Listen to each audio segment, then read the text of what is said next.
Om Purnamadaha Purnamidam Purnat Purnamudachyate Purnasya Purnamadaya Purnameva Vasishyate. Om Shanti Shanti Shanti. Om Brahmanandam Param Sukhadam Kevalam Gyan Murtim Dvandvatitam Gagan Sadrisham Tattvamasya Lakshyam Ekam Nityam Vimalamachalam Sarvadhi Sakshi Bhutam Bhavatitam Trigunarahitam Sadgurum Tam Namami. Om. Adorations to Sadguru, who is Brahman, the giver of supreme bliss, embodiment of pure consciousness, one without a second, vast as the ether, infinite, eternal, beyond the three gunas and their modifications, the supreme preceptor.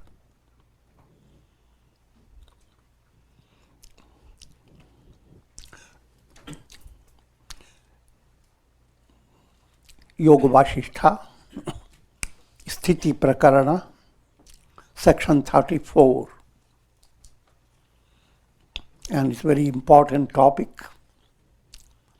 of Dhamma Vyala Kata, Bhima Bhasa Drisha.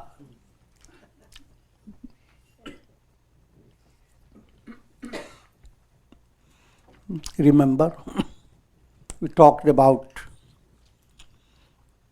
demon Shambara,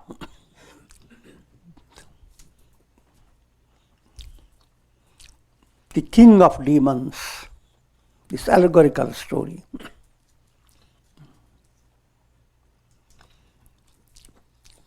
Whose sole intention was to defeat and destroy gods. So he planned out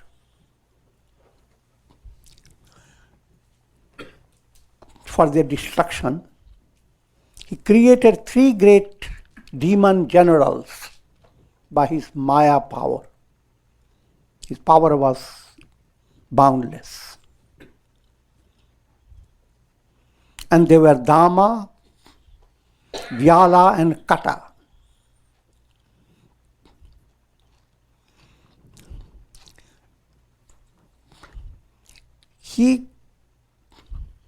In the first stage, those demons fought with gods, and very soon they were defeated by gods. Now the demon king scratched his head.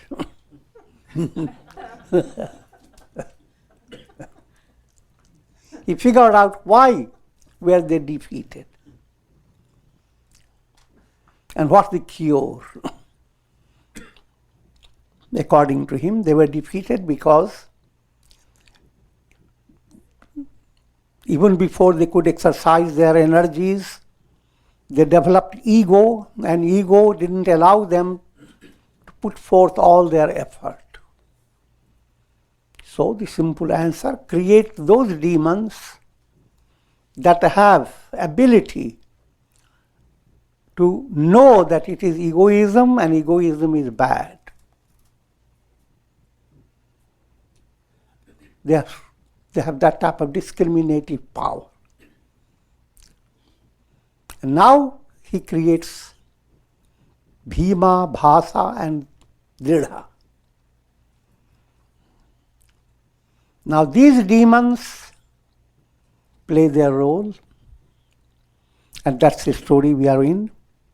Dhamma, Vyala, Kata, just to give you a review. Those demons,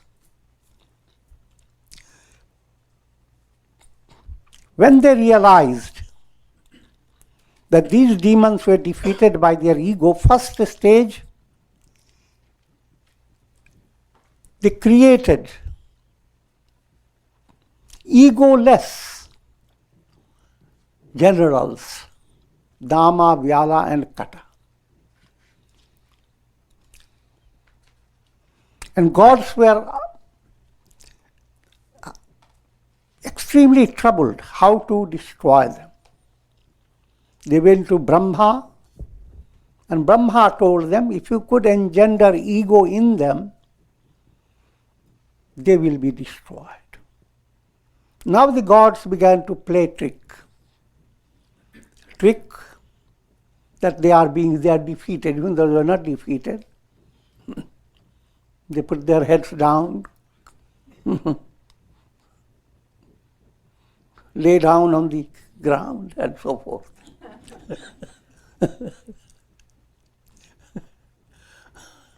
So they began to play acts of victory and defeat. And they, demons, became fascinated by ego-based appreciation. So forgot about their just the work, the duty. And they were ultimately killed or defeated by gods. So, by the advice of Creator, this problem was resolved.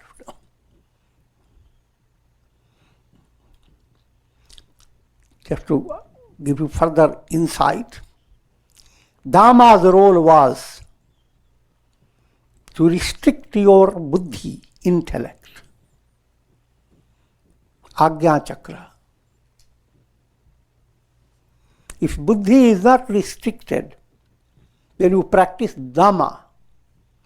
Its literal meaning is self-control. Profounder meaning, the ability to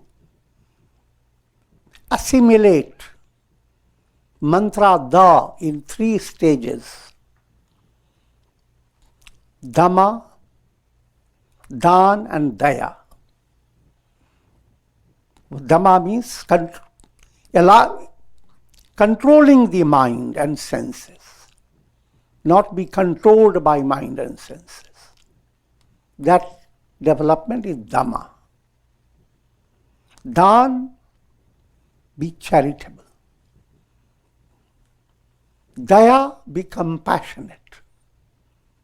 When these 3 important qualities come together, higher self becomes powerful, lower self can be easily defeated. But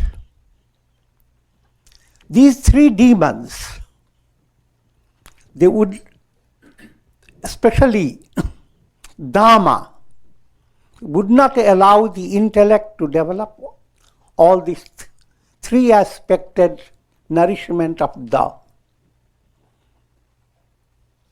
Simple way, you remember, Dhamma affects your Agnya Chakra, doesn't allow it to open. Your buddhi will not blossom. Vyala, literal meaning is snake. Instead of developing pure feeling in your heart, its allegorical form of pure feeling is very smooth, silky. But that's the way snakes look.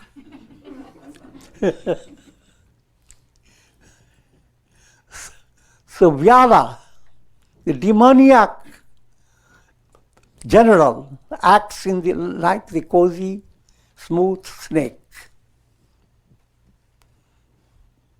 and attacks your bhavana, good feeling, restricts it. Kata, the very kata word is same as English cut.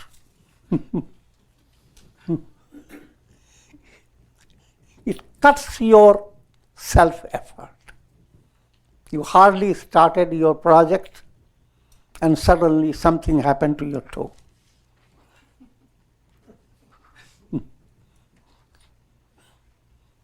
Cut down.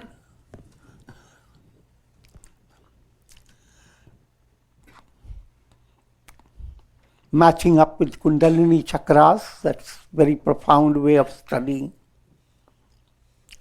Navel center is a center for Kriya Shakti. Center that if it opens, or as you allow it to open, Kriya Shakti is self-effort. Your ability to exercise your effort for your spiritual evolution. Kata does not allow you to have that. So that those were the roles of Dhamma, Vyala and Kata.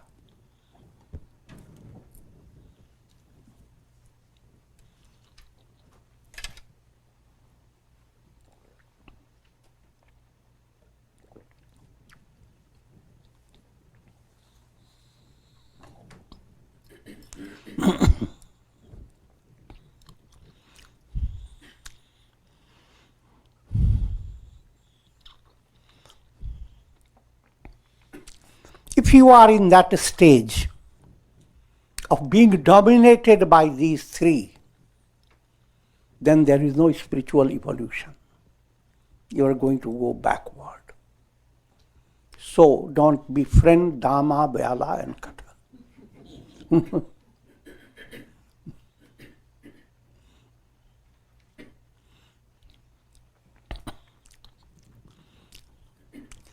And the secret about destroying them lies in becoming aware of the role of ego.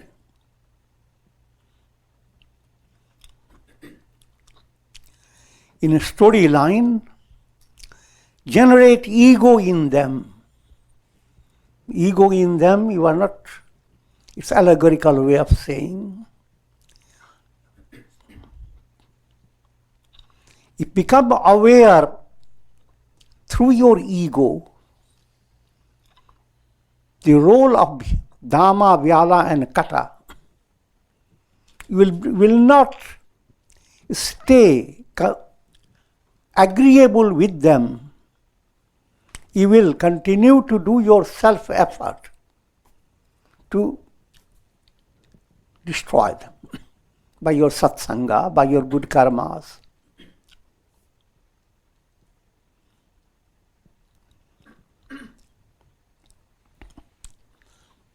But complete destruction will not be possible. Let me go into another stage. Now Shambhara has created three demons, Bhima, Bhasa and Dridha.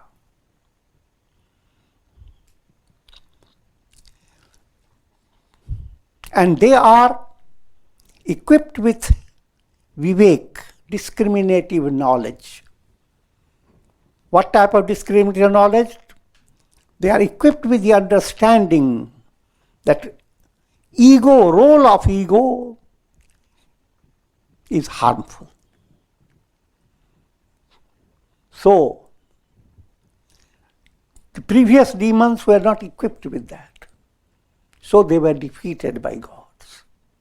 But now these demons were equipped with the awareness, the understanding that if someone damaging your ego, don't worry about it. Go ahead, fight.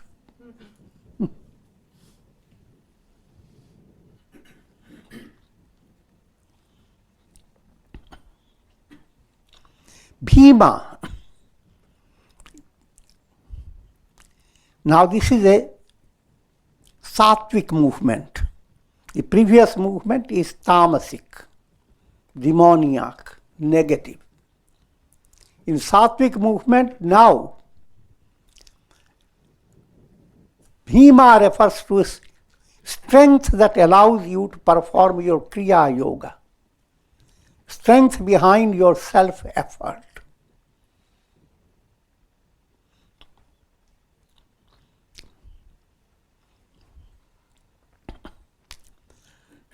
Bhima term refers to that type of terrible strength that Mahabharata talks about. Pandavas, Bhima, so Bhima had 10,000 elephants' strength. That type of strength develops in doing your purushartha, self-effort. Then Bhima is there progressing. Bhasa relates to Anahat Chakra, the center for your divine feeling.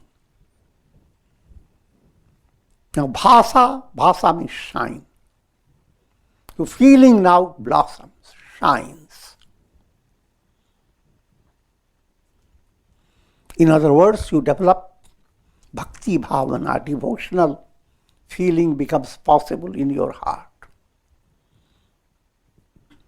And the third general, Dridha. Dridha is Agya Chakra, the center for intuitive knowledge opens up. And this gives you Stithi Prakarana, Dridha Stithi. Dri is Drishti, vision. Rdha, vision that has become steady. It cannot be shaken. Unshaken vision. These three are energies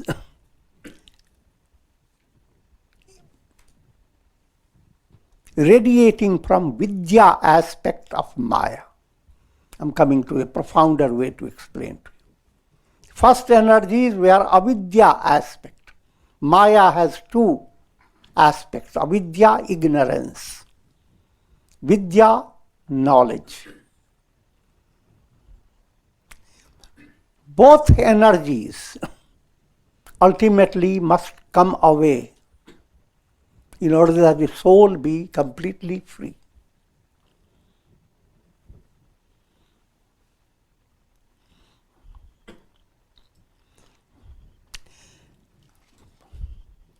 Avidya-based energy is under the rule of Brahma, the creator. And that role, Brahma advised them what to do, and those energies were controlled. But Vidya-based energy, they culminate with God realization, being united with Lord Vishnu. So, in a storyline, Lord Vishnu takes over this job. Gods go to Lord Vishnu and they pray that he should handle Bhima, Bhasa and Dridha. Lord Vishnu handles them along with their creator Shambhara. He handles the Vidyas, these three radiations from Vidya, knowledge, along with Vidya Maya, all withdrawn. Keeping that in view, let me give you now how the Yoga Vasistha presents it. O Rama, now listen to the story of Bhima, Bhasa, Dridha. It gives insight into the glorious path that leads to liberation.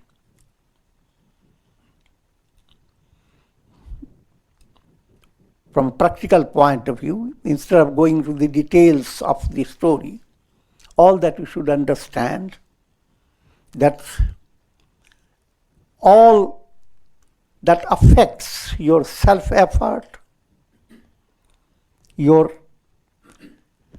purity of feeling, and your understanding, all that affects, you should get away from it. Dhyama, Vyala and Kata, these are the three demoniac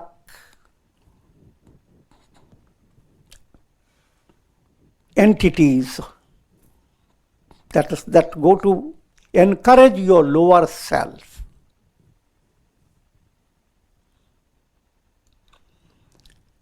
And what you should go on developing? Bhima, Bhasa and Dridha. Strong self-effort, unshakable even in difficult circumstances. Bhasa, allowing your heart to be expansive, no matter what situation. May all be happy. Some say, not all. Just think of your own happiness. But don't be fooled by it. You cannot be really happy if all is not involved in it. We have to figure that out. So practice these qualities, Bhima, being firm, Bhasa, allowing a generous outlook in your life, developing friendliness towards all, and Dridha, I am that. Unshakable understanding, no matter how, that's the reality. Then you are Bhima, Bhasa and Dridha are operating. But while it is operating, the goal has not been reached. Goal is reached when the mind comes to Manonash, mind itself dissolves. But that stage is brought about by Lord Vishnu. Where does it dissolve? It dissolves in God.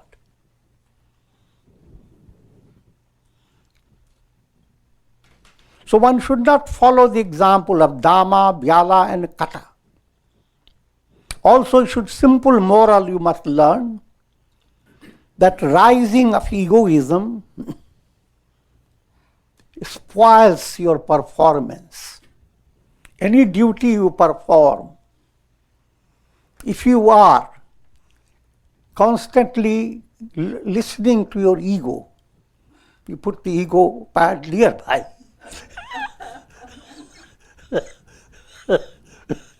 A little you have done a look at the pad. Am I doing right?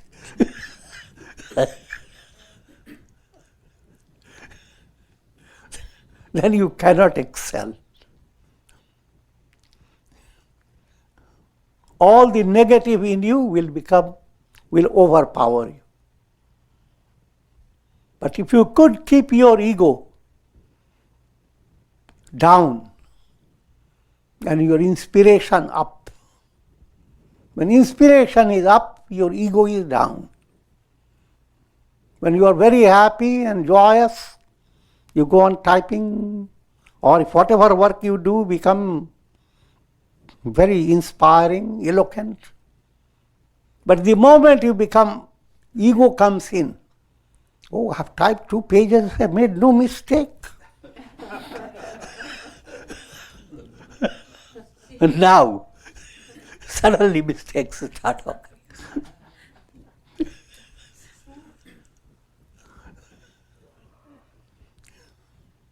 So understand the role of ego.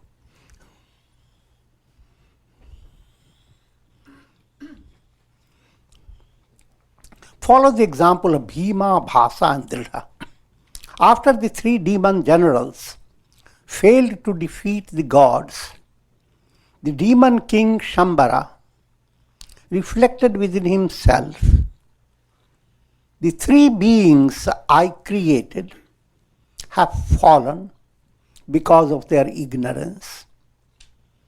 But now let me create another 3 beings who will be endowed with the ability of inward reflection, leading to the transcendence of the ahamkara, ego sense. In this way, they will not be overcome by egoistic illusions, and the gods will not be able to defeat them.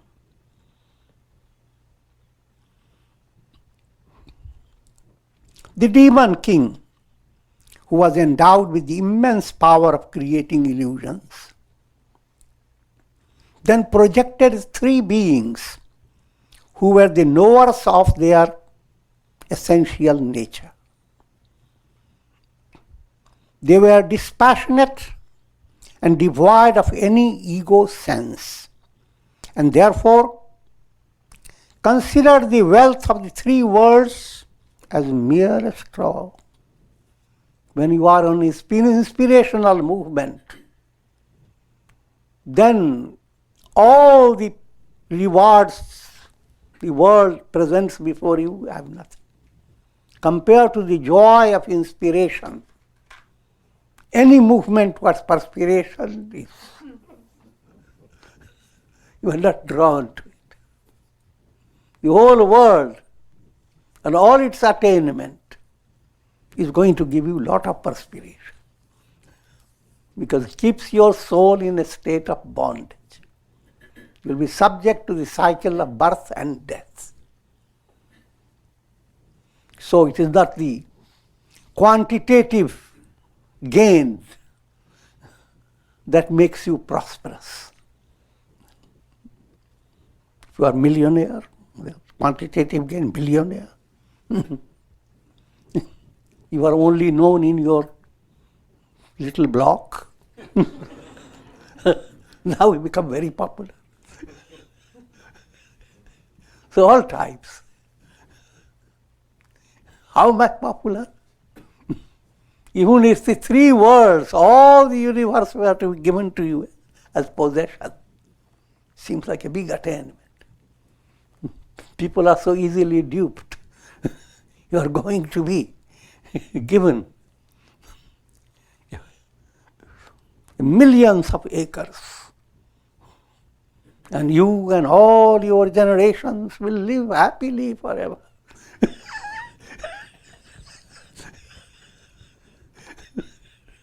Sounds so good, but who is getting any enjoyment out of it?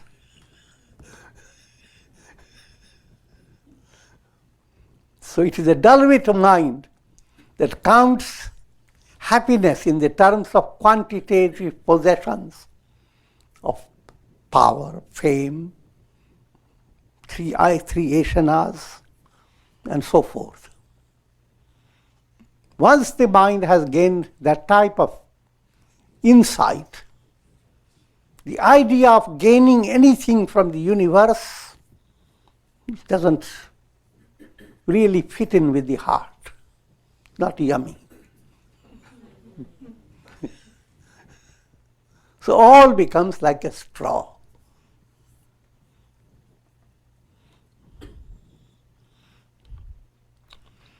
They began to fight against the gods and fought for many years. Again, you must realize in scriptures, gods play the role of examiners, those who give you trial. The trial is, if you are not endowed with divine qualities, gods will keep you in the realm of pleasure, bhoga. They will keep you involved with good karmas and the result of good karmas.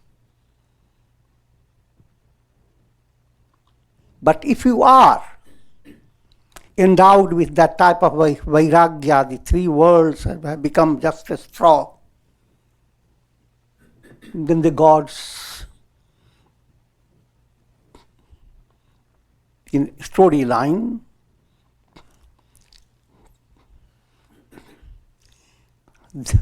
they become so as if paralyzed. What to do? They go to Lord Vishnu. And ultimately Lord Vishnu resolves the situation that those who cannot be overpowered by gods to be led to bhoga, enjoyment, they are drawn to moksha, liberation. Then the very same gods praise them. Same Indra attacks a sage who is trying to practice. But when he succeeds, he bows down to understand the role of scriptures and how gods play their role. They seem like inimical, even if you are doing good deeds. But don't go into too many dimensions.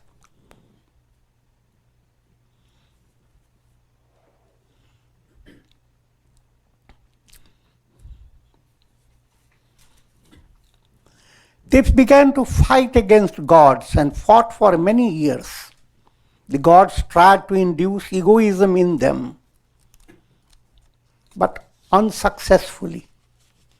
Each time such a thought wave as "this is mine" arose, they were able to negate it by their inward vision that was given to them by Shambhara. Therefore, they fought with balanced and fearless minds, devoid of egoism, unconcerned with life or death, giving complete attention to the duty at the present moment, ever perseverant, without mental vasanas, desires, and ever devoted to their creator, King Shambhara.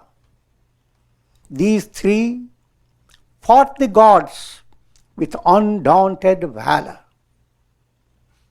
Soon the army of the gods took to flight and was scattered, much in the same way as clouds are scattered. Here, scattering the clouds of gods, they are luring you to come to heaven for heavenly enjoyment. It's not a negative aspect. There are two stages. If you are at the very lowest stage, going to heaven is a wonderful goal. If you are advanced, going to heaven is your degradation. Moksha, liberation. This point you have to understand.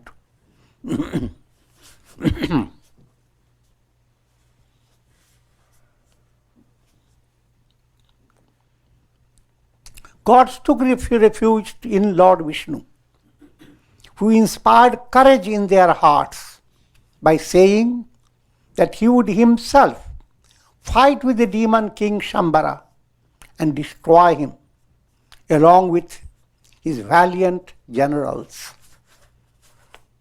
At the proper time, Lord Vishnu waged a fierce battle against this demon king Shambhara. And in the end, the king as well as his three creations, Bhima, Bhasa and Dridha, were withdrawn into the divine being. So all the good forces that led to the state of intuitive wisdom, they ultimately, all those forces, they are withdrawn into the source, which is Brahman. And Lord Narayana is representative of Brahman. O Rama, it is the vasana that forces one to whirl in the cycle of birth and death.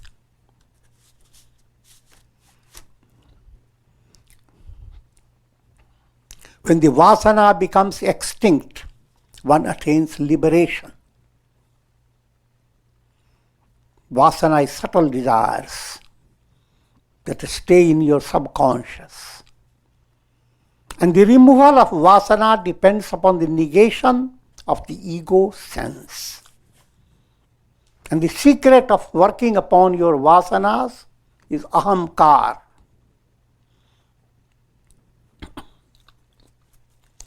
Let me give you a general outline called chain of pain.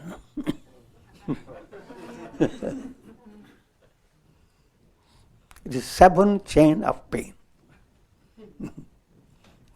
Live these 7 days to remove each chain for every day.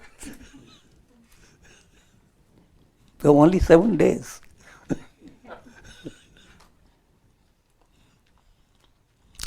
Avidya. Firstly, start with pain. Why is pain? Pain is called dukh. Because you enter into embodiment. Sanskrit word janma. Because you are born. You are in the body. Who asked you to be in the body?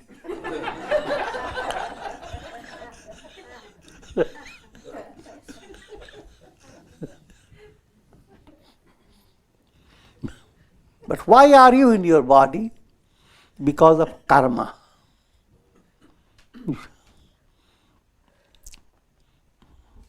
And what causes performance of karma? Because you swing to raga and dvesha. Mind goes on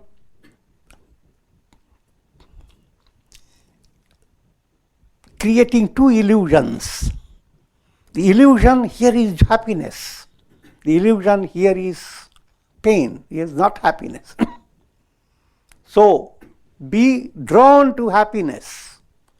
Attached to thing you like. Likes and dislikes. They are illusions. Tomorrow you like something. Day after tomorrow you don't like it. So the same like process that you created in your mind, each time you liked, your will said, hold on to it, live it forever. And it's all recorded in your subconscious. And then when you dislike, now you have given a different message. Send it to hell. Never more. So likes and dislikes are not allowing you to go after the real purpose of your life. You are distracting you to karma based upon likes and dislikes. So raga dvesha is behind karma, performance of karma. But what allows these two currents, raga dvesha, to operate? Egoism, ahamkar. If ahamkar is not there, if you are not in your ahamkar,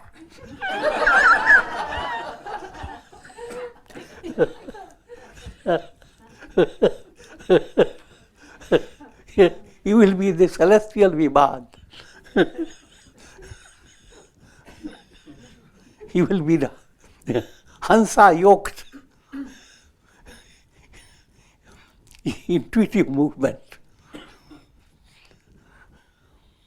So it is ahamkar. So that's what this story of Bhima, Bhasa, Dridha and Dhamma, Vyala, Kata brings out the role of ahamkar.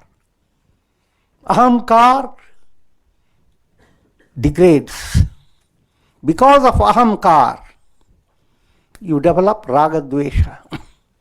Because of raga dvesha, you get involved with karma.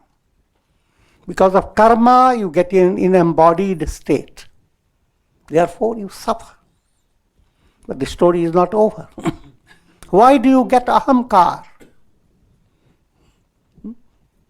Why couldn't we stay without this car?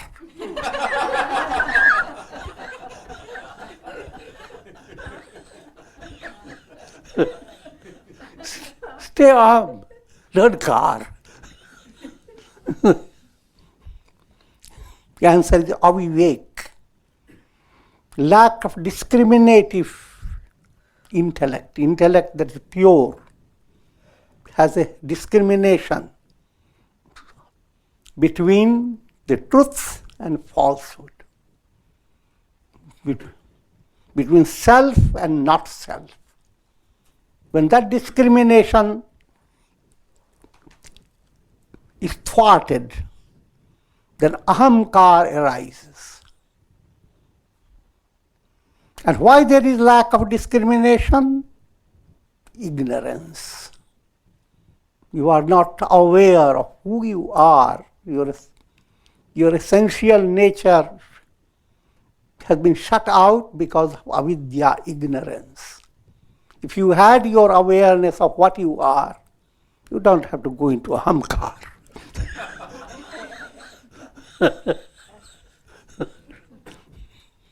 If you are not with ahamkar, why will you be going into the illusions of attachment and hatred?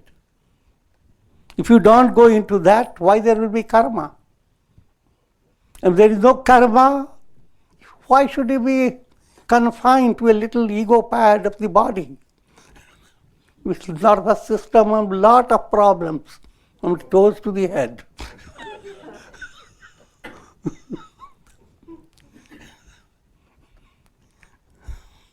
And if you avoid this type of predicament, all the pain is experienced through this iPad. I'm talking about not your normal iPad.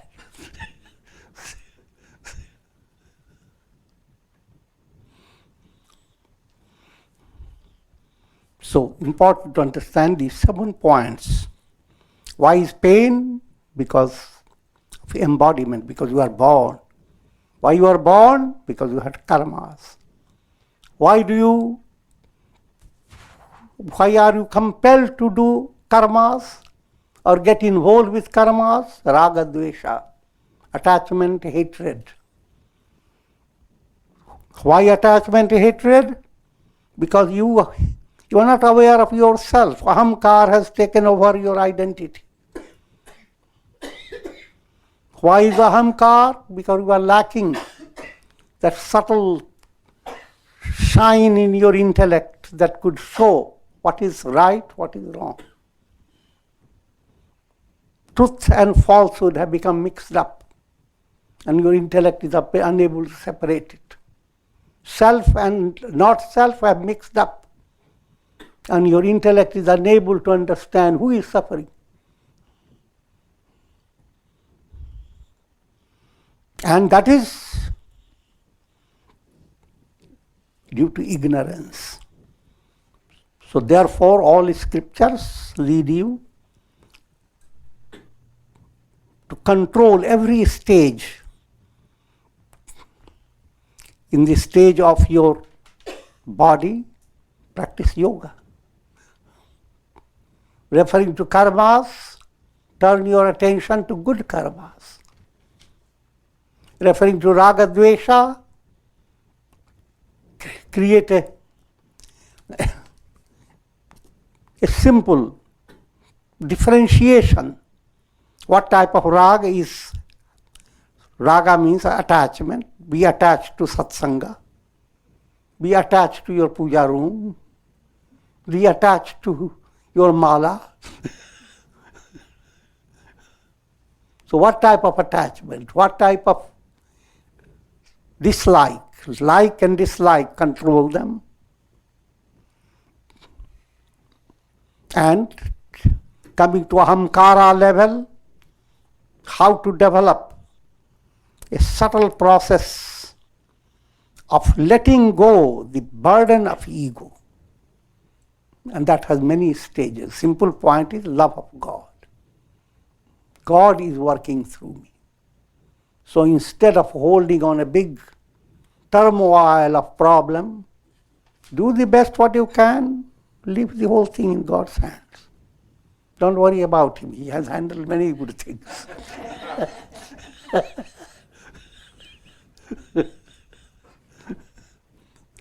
Handling ahamkar,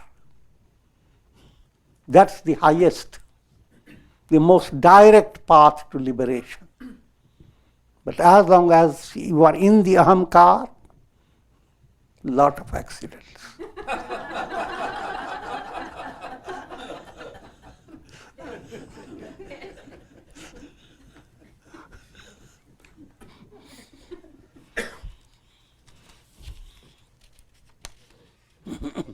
Section 35. The methods of attaining mental peace. Sri Vasishtha continued, O Rama, those are indeed most heroic and adorable who have turned their mind away from the objects of the world. Whenever you hear that and turning the mind away from the object, what people do, they turn their whole body.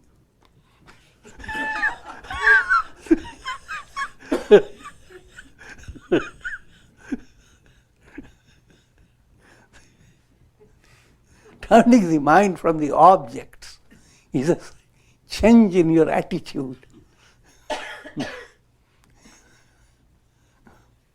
Simple illustration. You have a beautiful pet, we are petting it.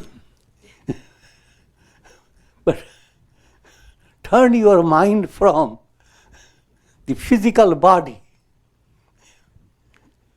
Understand that behind that lovable object or lovable being or person or animal, whatever, behind that, there is God behind it that is being loved by you.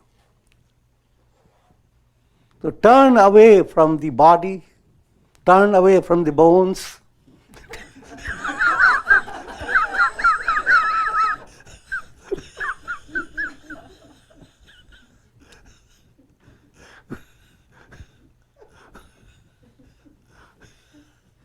And love God.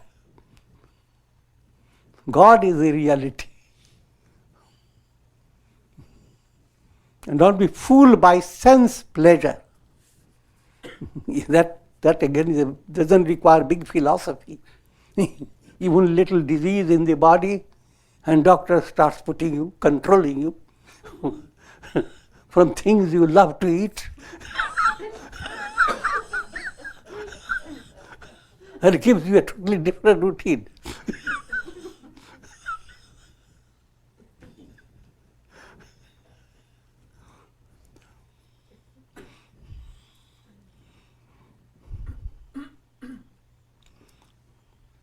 So,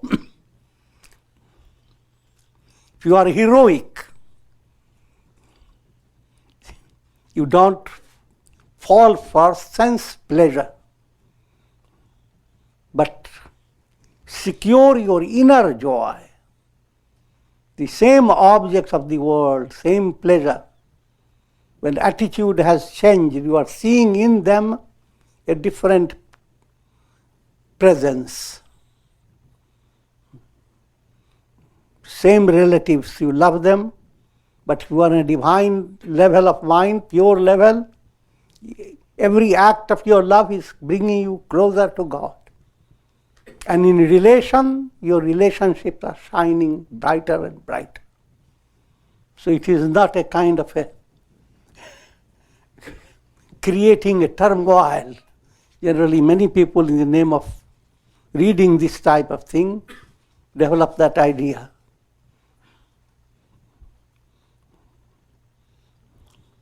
Having a young man, having read some of this, sits with his parents and doesn't look at them. My father is God. My mother is Lakshmi Devi. Goodbye to you.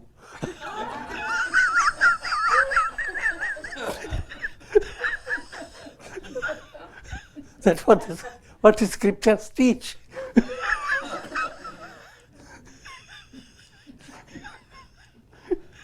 That's totally opposite. So one has to well understand what the scriptures say.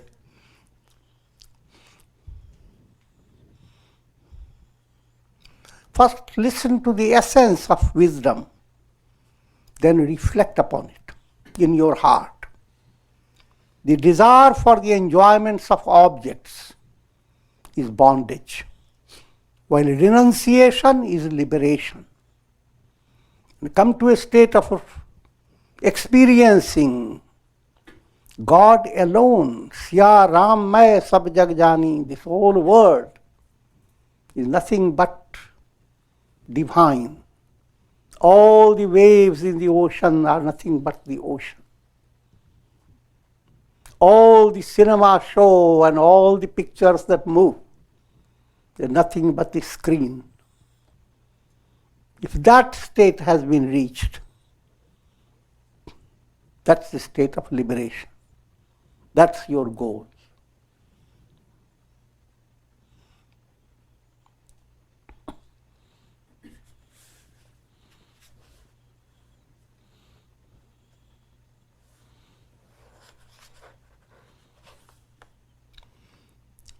There's no need to look for more and more spiritual teachings. Again, when you come to teachings, mind gets distracted. Gita was wonderful. How wonderful it would be if you read some other scripture.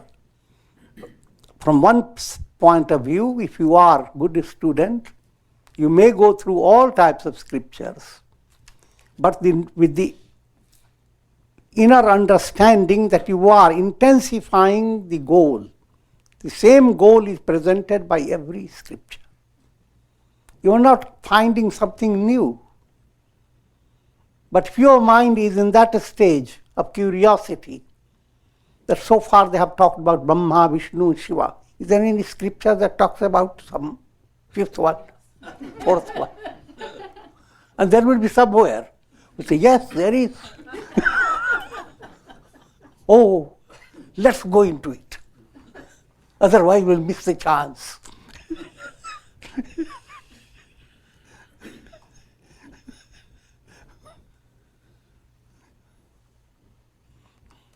And that applies even in smaller areas. You want to be aspirant. If you want to exercise yoga, practice yoga, asanas, pranayams. Now go into Google. How many people give yoga exercises? Now let's feel out which one will be best for me. 1 week I will go to that one. Another week I will go that one. Another week I will go to that one. I shouldn't miss. Who knows? If your mind is like that, you gain nothing.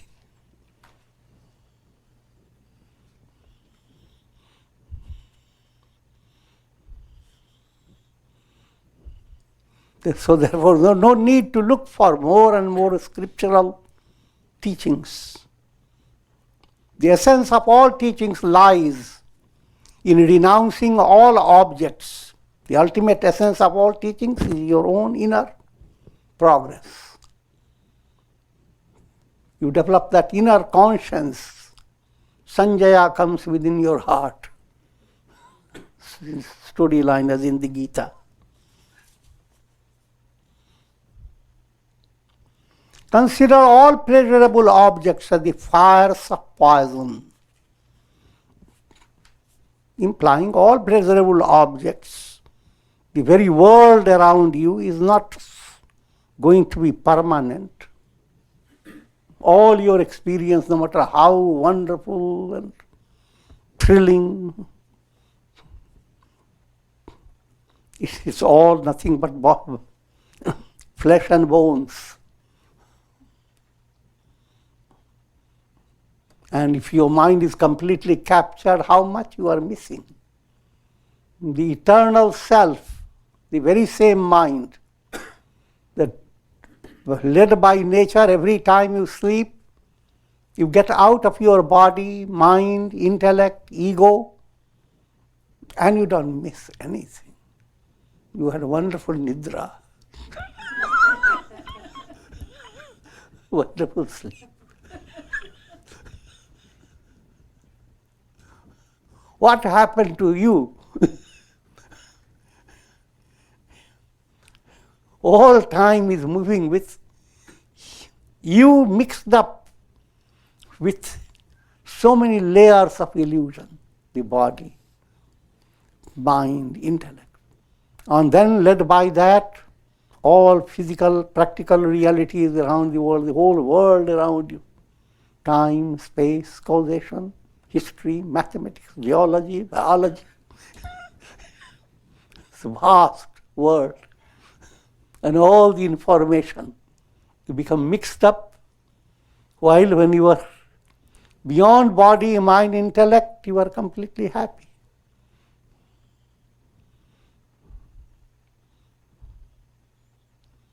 So that type of vairagya has to develop. Let me be the non-dual self. That's called para bhakti, para vairagya, supreme dispassion.